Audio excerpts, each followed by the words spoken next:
एकादशी, जो कि ज्येष्ठ मास के कृष्ण पक्ष में आती है।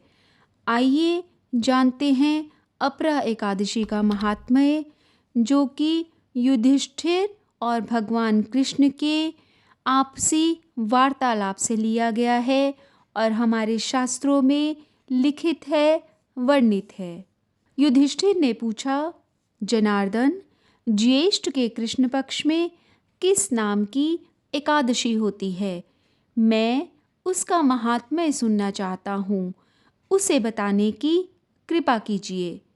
भगवान श्री कृष्ण बोले, राजन, तुमने संपूर्ण लोगों के हित के लिए बहुत उत्तम बात पूछी है। राजेंद्र, इस एकादशी का नाम अपरा है। यह बहुत पुण्य प्रदान करने वाली और बड़े बड़े पातकों का नाश करने वाली है। ब्रह्म हत्या से दबा हुआ, गोत्र की हत्या करने वाला, गर्भस्थ बालक को मारने वाला, परनिंदक तथा परस्त्री लंपट पुरुष भी अपरा एकादशी के सेवन से निश्चय ही पाप रहित हो जाता है।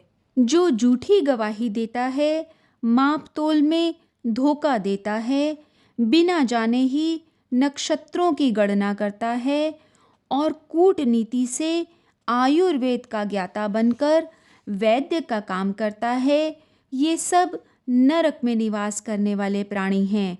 परंतु अपरा एकादशी के सेवन से ये भी पाप रहित हो जाते हैं। यदि क्षत्रिय क्षात्र धर्म का परित्याग करके युद्ध से भागता है, तो वह क्षत्रियोचित धर्म से भ्रष्ट होने के कारण घोर नरक में पड़ता है। जो शिष्य विद्या प्राप्त करके स्वयं ही गुरु की निंदा करता है, वह भी महापातकों से युक्त होकर भयंकर नरक में गिरता है। किंतु अपरा एकादशी के सेवन से ऐसे मनुष्य भी सद्गति को प्राप्त होते हैं। माघ में जब सूर्य मकर राशि पर स्थित हो, उस समय प्रयाग में स्नान करने वाले मनुष्यों को जो पुण्य प्राप्त होता है, काशी में शिवरात्रि का व्रत करने से जो पुण्य प्राप्त होता है, गया में पिंड दान करके पितरों को तृप्ति प्रदान करने वाला पुरुष जिस पुण्य का भागी होता है, बृहस्पति के सिंह राशि पर स्थित होने पर गोदावरी में स्नान करने वाला मानव जिस फल को प्राप्त करता है, बद्रिकाश्रम की यात्रा के समय भगवान केदार के दर्शन से तथा बद्री तीर्थ के सेवन से जो पुण्य फल उपलब्ध होता है, तथा सूर्य ग्रहण के समय कुरुक्षेत्र में दक्षिणा सहित यज्ञ करके हाथी, घोड़ा और सुवर्ण दान करने से जिस फल की प्राप्ति होती है, अपरा एकादशी के सेवन से भी मनुष्य वैसे ही फल प्राप्त करता है। अपरा को उपवास करके भगवान वामन की पूजा करने से मनुष्य सब पापों से मुक्त हो श्री विष्णु लोक में प्रतिष्ठित होता है।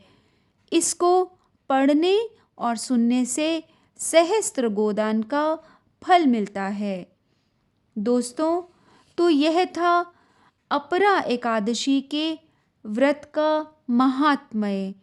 आइए जानते हैं अपने धर्म को, मानते हैं अपने संस्कारों को।